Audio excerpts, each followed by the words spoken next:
नमस्कार दोस्तों, स्वागत है आपका मेरे चैनल पे। दोस्तों, जैसा कि आप जानते हैं कि सुखोई 30 MKI हम लाइसेंस बिल्ड करते हैं इंडिया के अंदर ही, तो क्या इससे टेक्नोलॉजी ट्रांसफर हुई है?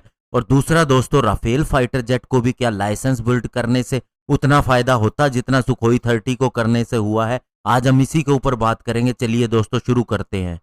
दोस्तों, राफेल फाइटर जेट जब इंडिया के अंदर आए तो टीवी स्टूडियोज के द्वारा, एंकर्स के द्वारा इसे बहुत ज़्यादा हाईलाइट किया गया, इसकी कैपेबिलिटीज़ को बहुत ज़्यादा दिखाया गया। क्या ये सही है? बिल्कुल सही है दोस्तों, क्योंकि ये एक मल्टी रोल फाइटर जेट है और इससे एक गेम चेंजर भी कहा जा रहा है। और स्पेशली जब इसके अंदर इंडिया स्पेसिफिक एनहेंसमेंट कर दी गई है तो उसके बाद इसकी पावर और ज़्यादा बढ़ जाती है। दोस्तों, पुराने दिनों में क्या होता था कि हर एक जॉब के लिए अलग तरह के फाइटर जेट होते थे, जैसे कि heavy bombers, interdiction bombers, interceptor, air superiority plane, ground attackers, short range fighter, long range fighter, spy plane, इस तरह के न जाने कितने फाइटर जेट होते थे और हर एक अलग तरह के रोल के लिए अलग तरह का फाइटर जेट निर्धारित किया जाता था। लेकिन अभी जो समय है, अब मल्टी रोल प्लेन्स की बात हो रही है, जिनके अंदर बहुत सी चीजें होती हैं और एक साथ में कई रोल को निभाया जा सकता है। तभी राफेल फाइटर जेट को ओमनी रोल भी कहा गया है। और राफेल फाइटर जेट हमारा पहला पूरी तरह से मल्टी रोल फाइटर जेट कहा जा सकता है, क्योंकि ये बहुत ही एजाइल है, बहुत ही फुर्तीला है। साथ ही इसके अंदर कई परफॉर्मेंस हो सकती हैं, डॉग फाइट हो सकती है, बॉम्ब को गिराया जा सकता है, मिसाइल्स एयर टू एयर और एयर टू ग्राउंड भी फायर की जा सकती है। तो अल्टीमेटली कहा जा सकता है कि फ्रांस को पता है कि कैसे एक प्लेन के अंदर सारी खासियत देनी है। हम 1960 से ही फाइटर जेट खरीदते आ रहे हैं, इसलिए हमें अभी आइडिया है कि क्या चीज करनी है, कैसे खरीदना है।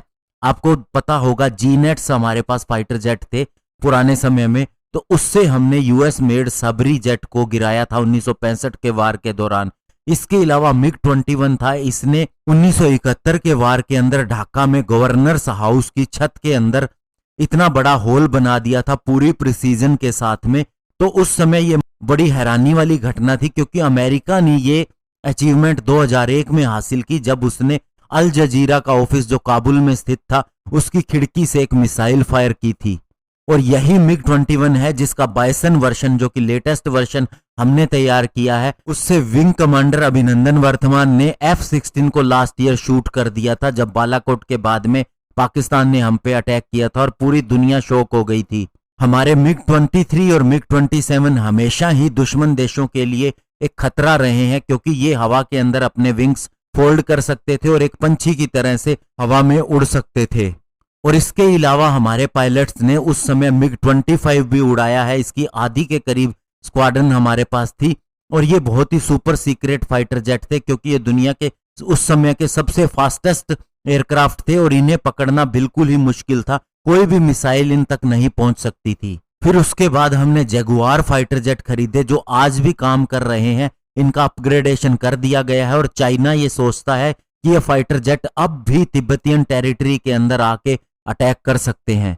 फिर हमने मिग 29 खरीदा। ये बहुत ही ज्यादा एयर सुपीरियोरिटी फाइटर था और इसने F-16 को कई जगह पर हराया है जब नेटो की वार गेम्स होती थी। और उसके बाद नंबर आता है मिराज 2000 का, जिसके अंदर डेल्टा विंग है। इसकी परफॉर्मेंस आप भली भांति जानते हैं, चाहे वह कारगिल युद्ध हो या फिर बालाकोट का अटैक, उसमें आपने देखा है इनकी खासियत को। और फिर दोस्तों आता है सुखोई 30 MKI। इसकी पावर को आप जानते ही हैं, ये एक हैवी फाइटर जेट है ट्विन इंजन के साथ में, और ये एटम बॉम्ब कहीं भी डिलीवर कर सकता है, यूरेशियन लैंडमास से लेके व्लादिवोस्तोक तक।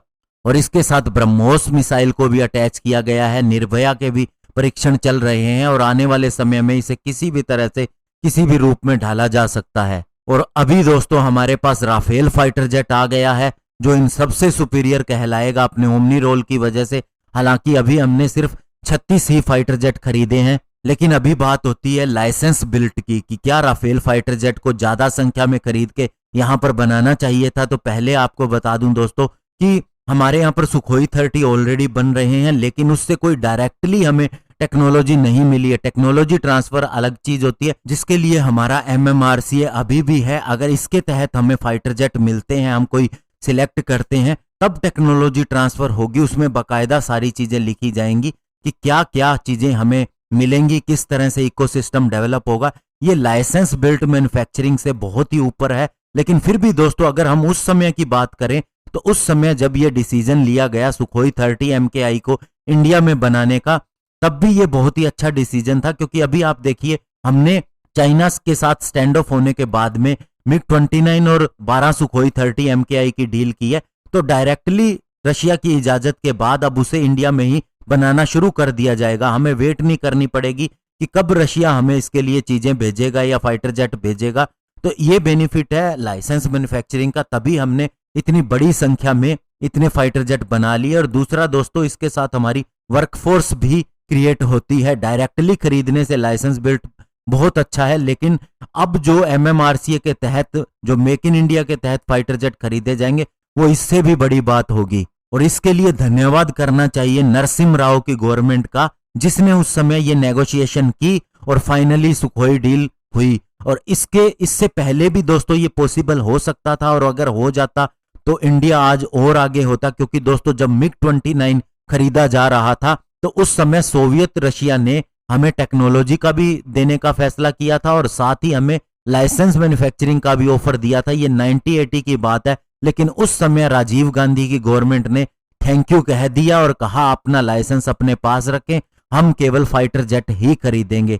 तो उस समय इंडिया ने बहुत बड़ी अपॉर्चुनिटी खो दी गई, और उसके बाद में ये हमें हासिल हुई लाइसेंस मैन्युफैक्चरिंग, और अभी दोस्तों उससे भी बड़ी चीजें की जा रही हैं। तो इस तरह से हमारा एवोल्यूशन चल रहा है। लेकिन अभी हम अपने खुद के फाइटर जेट भी बना रहे हैं, तेजस फाइटर जेट, और उसके बाद medium wait fighter, twin engine deck based fighter, AMCA fighter, ये सारे कतार के अंदर हैं। तो इस तरह से दोस्तों अब हमें ज्यादा जरूरत नहीं है, हो सकता है MMRCA न भी हो, इस पे हम कोई भी कमेंट नहीं कर सकते। धन्यवाद, जय हिंद।